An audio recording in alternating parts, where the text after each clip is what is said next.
Nós temos pregado aqui, nesse mês de janeiro, sempre com a participação dos jovens, sobre os 5 Cs para o sucesso. Começamos falando de convicção. Depois, tratamos de competência. Em seguida, de confiança. E na semana que vem, se Deus quiser, vamos falar de coragem. E hoje falaremos de caráter. Sempre que começa um reality show novo, e estão sempre começando novos, eu faço a mim mesmo a seguinte pergunta que eu gostaria que você se fizesse. E a pergunta é a seguinte: se eu estivesse nesse reality show, eu faria igual para vencer ou faria diferente do que eles fazem? Porque aqui do lado de cá, nós vemos as tramas, as mentiras e abominamos. A pergunta é: se nós estivéssemos lá, como é que seria esse reality show? Talvez não fizesse sucesso nenhum, ótimo, mas provavelmente, bem, eu não sei, eu não tenho essa resposta, é meramente hipotética. Quando nós comparamos, então, as nossas vidas como homens e mulheres que lemos a Bíblia, que oramos, as nossas vidas são diferentes daquelas pessoas que não leem a Bíblia e não oram diariamente como nós oramos? Esta é a pergunta. Tiago 1, 26 a 27 nos diz o seguinte: quem se apresenta como tendo fé, mas fala sem pensar, engana-se a si mesmo. É vã a fé que essa pessoa diz ter. E acrescenta, e explica: a fé pura e limpa diante do nosso Deus e Pai eterno consiste em cuidar dos necessitados e desamparados. Aqui Tiago, nesta carta dos anos 50 aproximadamente, faz um resumo do que é a fé. Então ele diz: a fé consiste em cuidar dos necessitados e desamparados. Mas ele não para aí, não é, Josué? Ele prossegue assim: e em não se contaminar com a corrupção que existe nesse mundo. Tiago então coloca os 2 critérios que nós mesmos primeiramente devemos nos julgar. Primeiro critério é o critério da compaixão. É claro que isso deve ser a marca de todo ser humano, mas naquele que diz ser um homem ou uma mulher de fé, tem que ser algo inegociável. Ser compassivo não tem desculpa, tem que ser a nossa marca. Também é inegociável não se contaminar com a corrupção que existe no mundo, isto é, ser uma pessoa de caráter. Caráter, disse já alguém há muitos séculos, é aquilo que nós fazemos quando ninguém está vendo. Para mim, a imagem mais bonita é a seguinte: eu chupei, quem sabe, comi um bombonzinho, né? Nós gostamos muito de um bombom. Estou louco para chegar em casa e comer né? Um bombonzinho. Na rua, a gente sai de casa com um bombonzinho na mão. Aí, colocamos na boca o bombonzinho e ficou o papel, né? O que eu faço com esse papel? Eu coloco no bolso. Está resolvido para em algum outro momento descartá-lo adequadamente. Ou eu procuro uma cesta de lixo. Aí eu não acho. Aí eu vou assim, não é? Isso é falta de caráter, porque caráter é aquilo que nós fazemos quando ninguém está vendo, ou achamos que ninguém está vendo, porque hoje, gente, nesse tempo de super, hiper filmagem, tudo que nós fazemos estão vendo, raramente escapa alguma coisa, como nós muito bem sabemos. Isso é caráter. Caráter é aquilo que nós fazemos de certo, não por medo de algum castigo, que Deus está vendo, mas por esperança, por alegria. Caráter é aquilo que nós não fazemos por sabermos pela Bíblia que é errado, mesmo que ninguém nos cobre, mesmo que todo mundo ache certo. Se a Bíblia diz que é errado, não tem negociação. Mentira está errado. Pode ter qualquer causa aparentemente boa atrás dela, mas não a justifica. Mentira é mentira, e mentira é pecado, é falta de caráter. Caráter é o que fazemos seguros de que aquilo que nós fazemos, seja certo, seja errado, é para o Deus eterno que nós fazemos. Então eu vou expandir a frase. Caráter é aquilo que fazemos seguros que o Deus eterno recebe aquilo que nós fazemos, e fazemos só coisa boa. Mas Deus eterno também recebe aquilo de errado que nós fazemos. É isso que é caráter. Caráter é a motivação pela qual nós fazemos o que nós fazemos. Vimos aqui a banda tocando agora. Qual foi a motivação? Louvar e exaltar o Deus eterno. 10. Que assim seja. Mas pode ser, olha como nós tocamos bem. Quem sabe? Só a banda sabe. Quando o Júnior veio aqui, falou, se expressou, orou, por que ele fez isso? Qual a motivação dele? Olhem para mim, eu sou bom. A motivação dele é errada. Só ele sabe. Quando eu venho aqui pregar, olha como eu sou um cara inteligente, ou olha como eu sou um cara esperto, só eu sei qual é a minha motivação. Eu e mais um, né?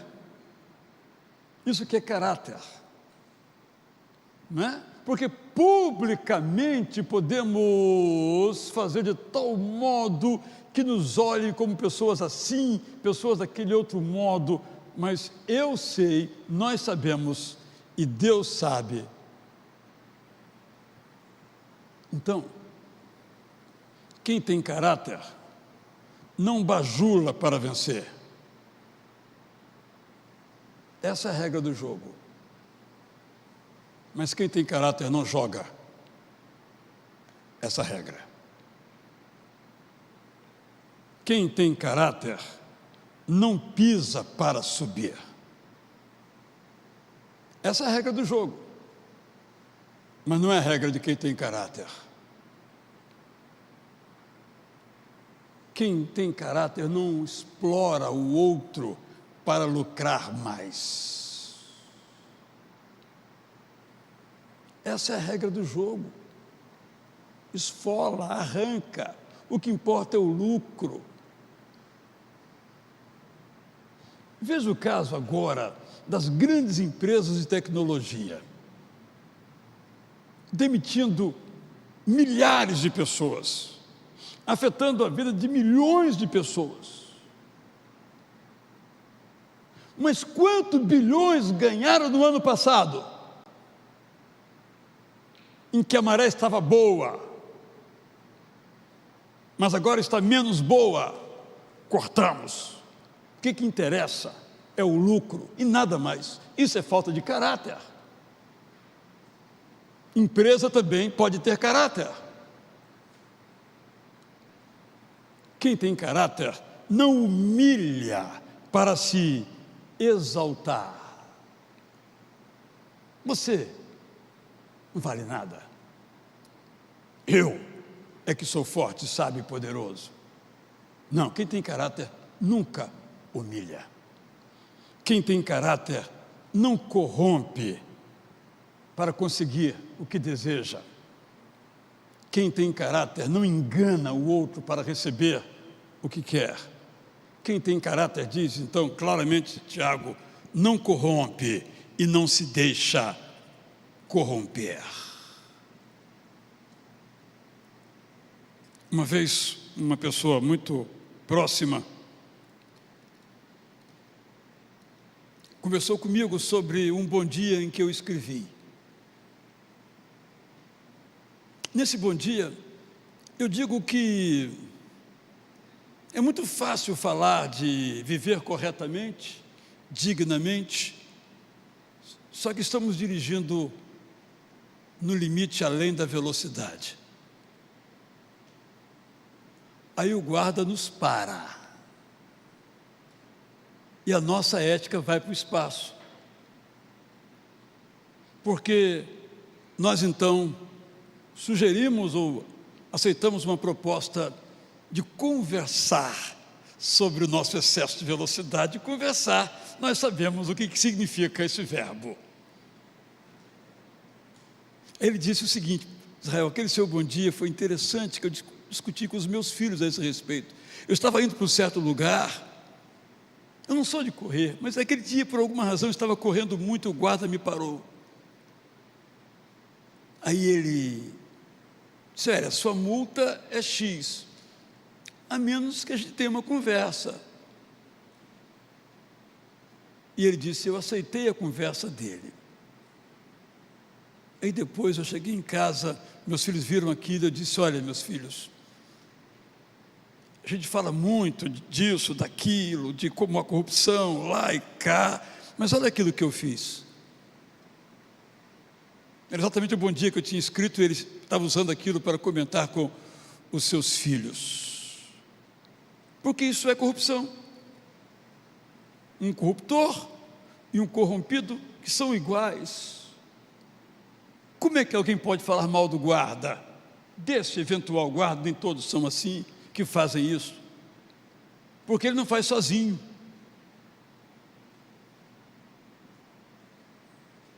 Por isso eu quero lhes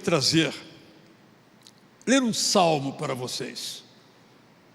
O Salmo 26. Daqui a pouco entenderão porque chamei aqui o Mateus. O Salmo 26, na versão Prazer da Palavra, diz assim: aqui estou, ó Deus eterno, esperando que me aproves. Tenho procurado viver de modo íntegro e, para tanto, em Ti tenho confiado com toda a força do meu coração.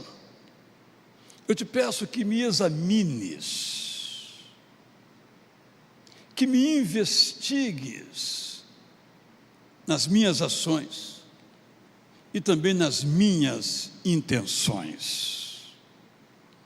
Quando eu me examino, eu vejo que tenho andado nos teus caminhos, falando e vivendo a tua verdade. Tenho ficado longe dos falsos e nem me junto aos hipócritas. Não participo das reuniões em que os perversos fazem planos, nem tenho prazer em ficar ao lado dos que amam a maldade. Sei que requeres corações puros e assim que procuro andar com a consciência limpa quando vou te adorar, entoando bem alto canções que celebram a tua bondade. Amo estar na igreja onde te cultuamos, porque ali sinto intensamente a tua presença. Tu sabes que não pensam como pensam os malfeitores, não busco o mal de ninguém como fazem os perversos, que deviam ser presos por seus crimes, mas subornam para não serem condenados. Quanto a mim, repito, ser íntegro é a minha paixão.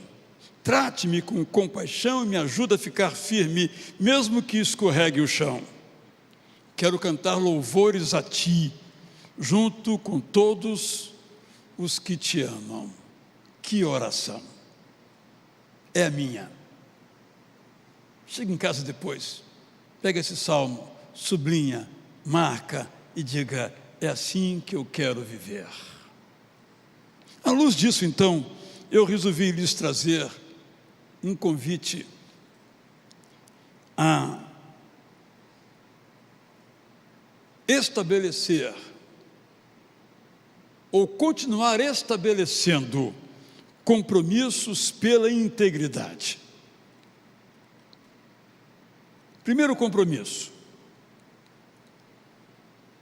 eu viverei todo instante da minha vida no prazer e na responsabilidade de que estou sempre na presença do Deus eterno.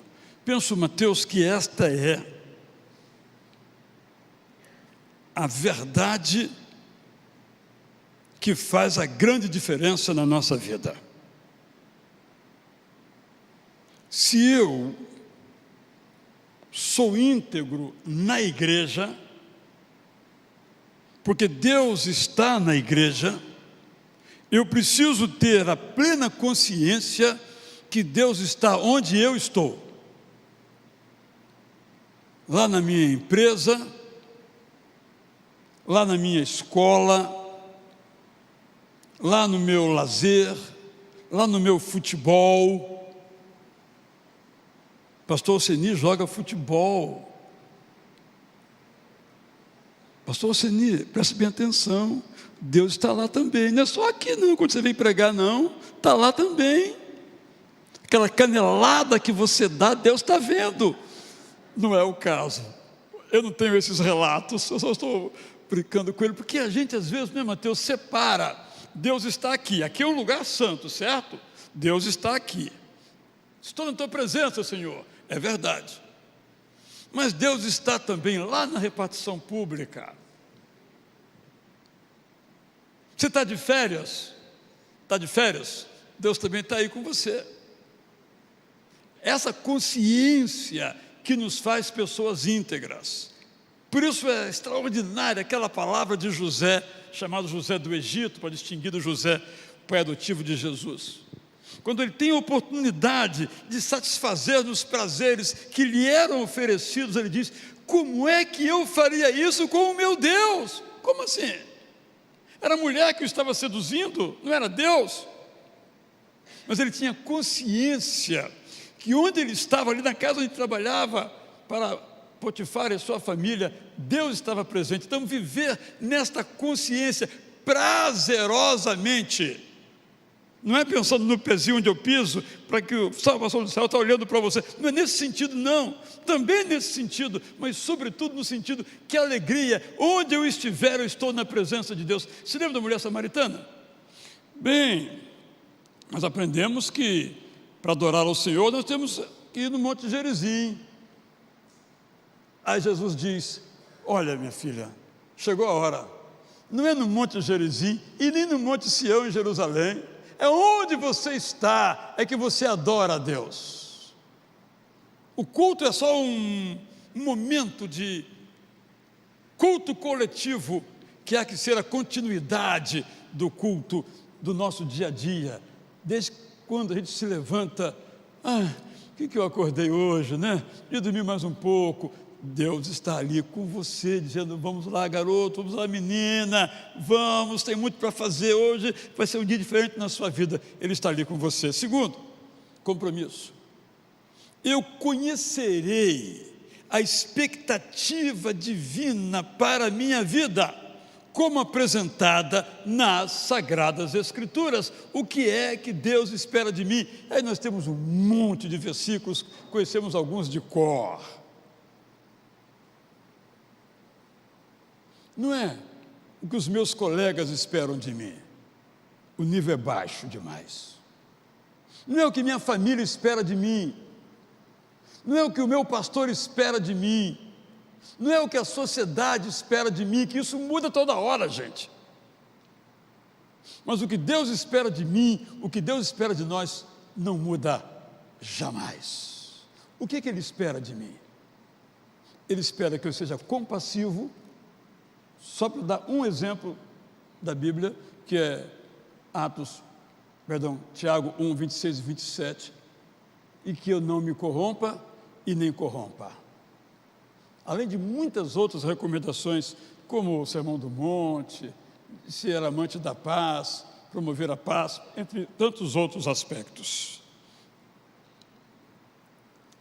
Terceiro, eu levarei a sério a missão da integridade, desejando-a como um projeto para a minha vida. Há um livro na Bíblia que o Mateus certamente gosta, e todos aqui gostamos, que é Neemias. E Neemias tem várias orações curtinhas ao longo do livro, de certo modo muito ousadas, como esse salmo, o 26 que eu li agora. Neemias diz: Senhor, tu sabes que eu tenho sido fiel ao Senhor. Oração ousada. Falar com quem nos conhece, com quem nos reconhece, quem sabe tudo sobre nós, e dizer: Senhor, eu tenho sido fiel a Ti. E Neemias tem várias experiências. Todos os governadores antes dele recebiam salário, e eram altos salários, como um governante. E todos os governantes antes dele extorquiam com impostos altos os seus cidadãos, como em todos os tempos. Esse Neemias que orava assim, disse: eu não vou extorquir o meu povo, porque era alguém que sabia, que vivia na presença constante de Deus, e colocou como um projeto de vida para si ser aprovado por Deus. Não é aquela aprovação para a salvação,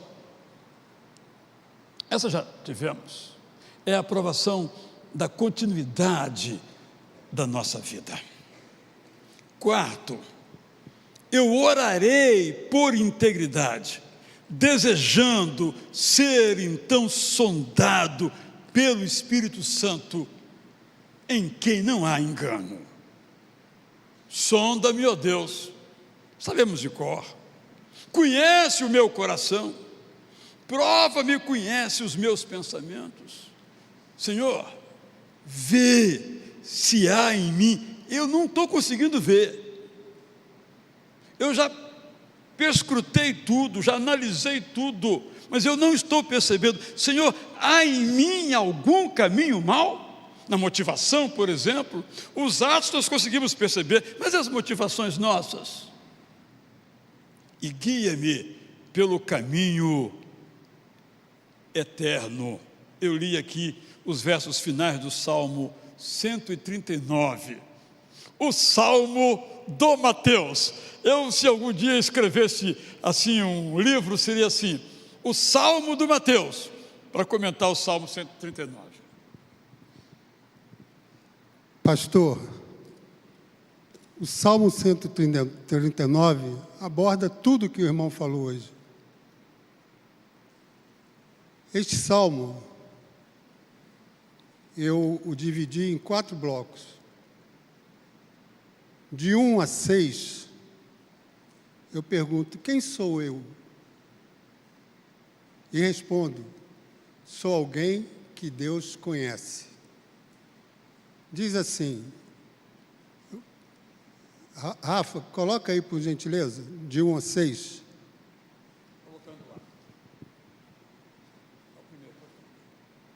Senhor, tu me sondas e me conheces.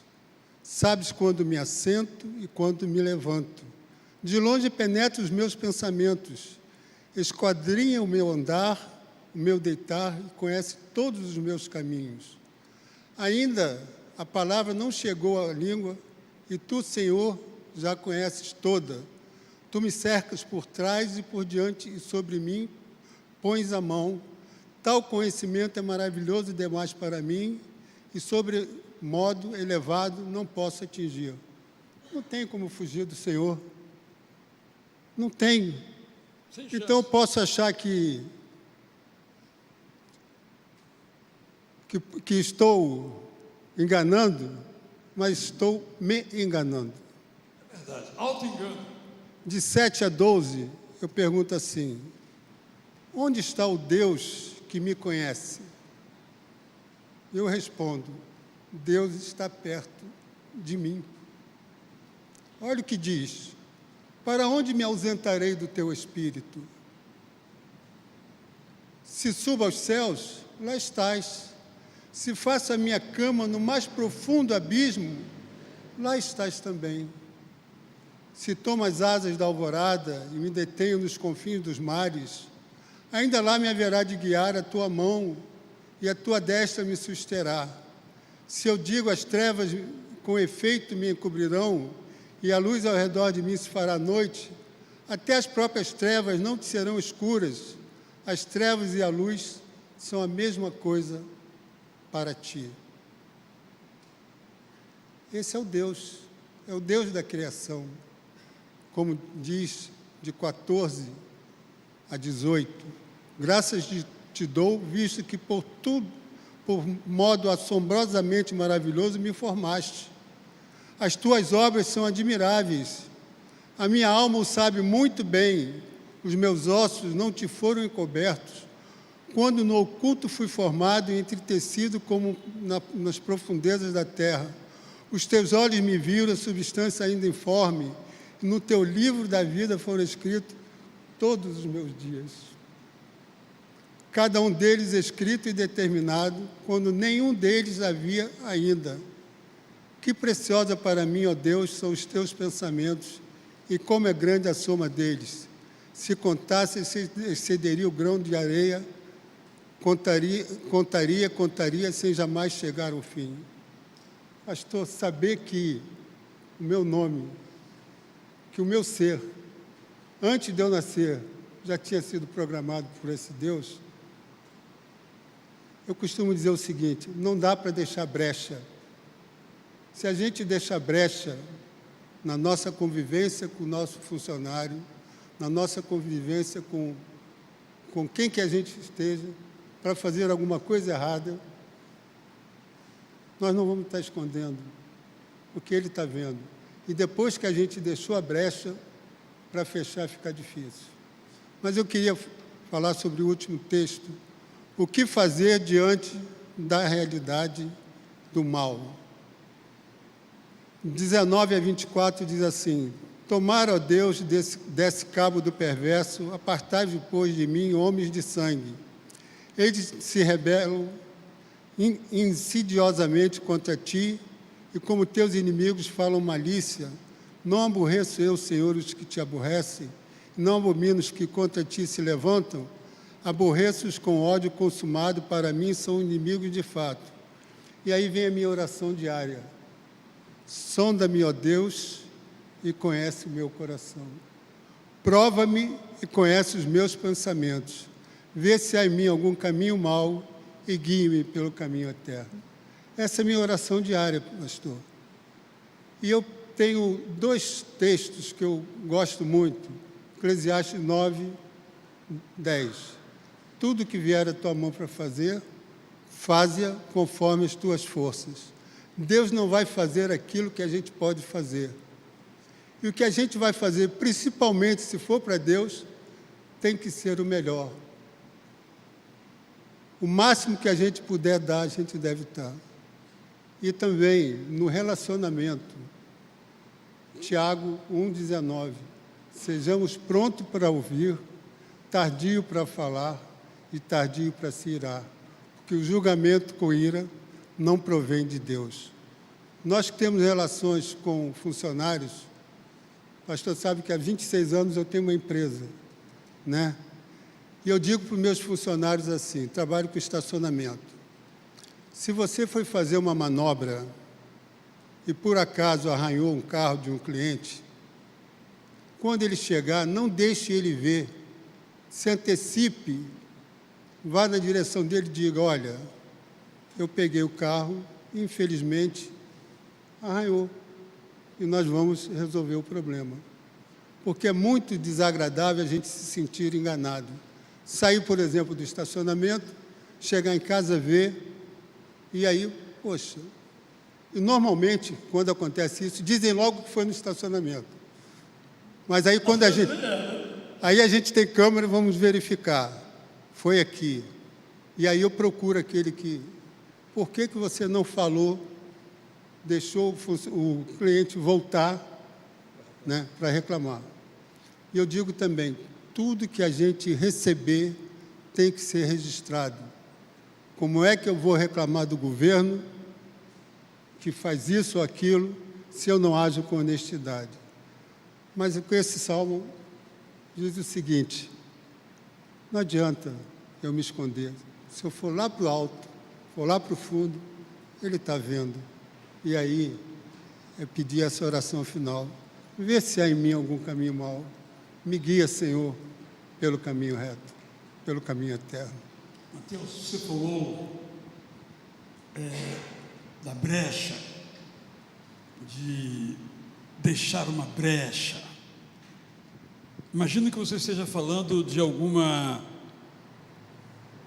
ação desonesta, que a gente, você me disse isso uma vez, né? A gente entra no jogo dos outros. E como é que a gente sai? Depois que a gente entrou, fica muito difícil sair. Porque eu diria o seguinte, o pecado, tem pecados que são atraentes, nos dão vantagens, mas nos levam à morte espiritual e muitas vezes à morte física. Então, o que a gente tem que fazer é evitar, não dar brecha. Deu brecha, pode até sair, porque Deus é misericordioso. Ele nos restaura, nos recupera, mas é muito difícil. Então, o melhor caminho é não deixar a brecha. O que nos lembra, então, que se porventura algum de nós está dando essa brecha, não é amanhã o dia de pedir perdão. É hoje. É hoje. É agora. É agora. Se você que nos assiste pela internet, você, meu irmão que está aqui, tem alguma coisa que te incomoda, que não está te deixando em paz, se ajoelhe, o Senhor pode te restaurar, como já me restaurou em algum momento. E vai me restaurar provavelmente mais à frente, porque essa oração tem que ser contínua. O que a Bíblia diz? Aquele que está em pé, cuide para não cair. E cair é muito fácil se a gente não estiver fortalecido no Senhor. Esse é o problema. Eu diria, pastor, que seria bom que todos os dias fosse domingo. Né? Não posso gerenciar relógios aqui, mas você pode no app relógio.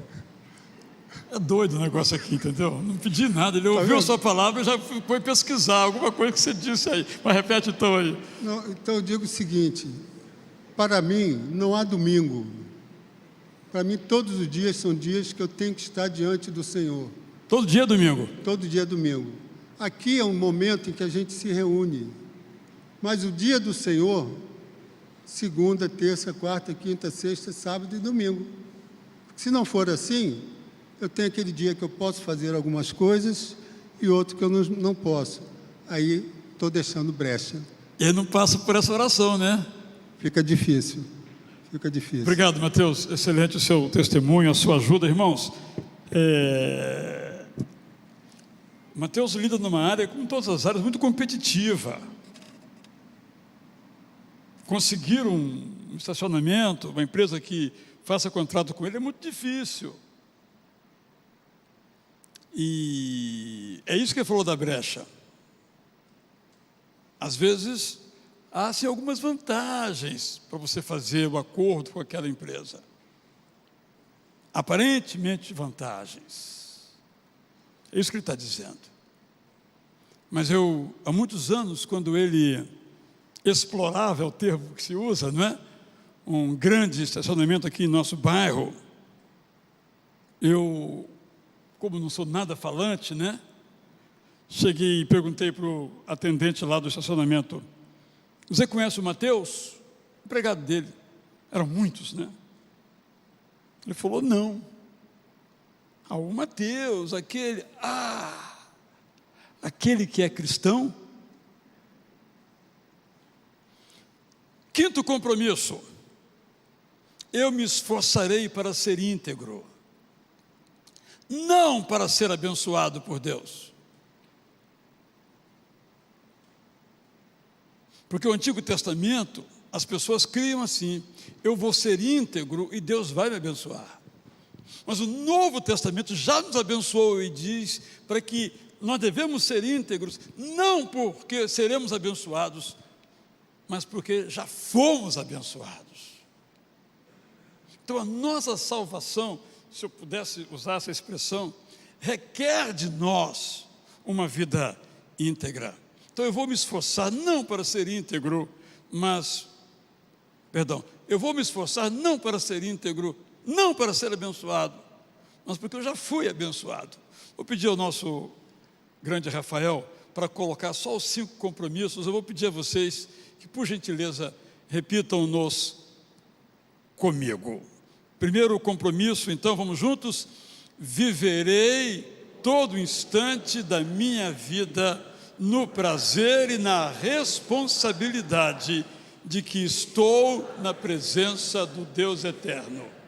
Domingo, segunda, terça, quarta, quinta, sexta, sábado, domingo, segunda, não é?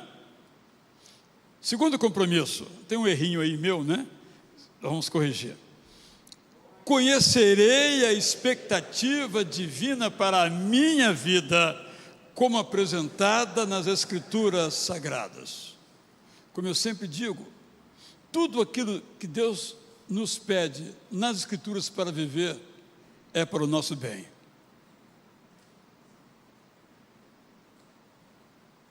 Óbvio, elementar, eu sei. Deus não nos pede nada para o bem dele. Já tem tudo e é tudo para o nosso bem. Terceiro, levarei a sério a missão juntos, falha minha. Levarei a sério a missão da integridade, desejando-a como um projeto de vida. Não é legalismo nem moralismo, é uma consequência da graça. Eu quero levar a sério. Vou dizer uma coisa para o irmão assim, bem forte: eu quero ser melhor, moralmente falando, do que o meu colega. Porque eu não posso negociar o que é certo.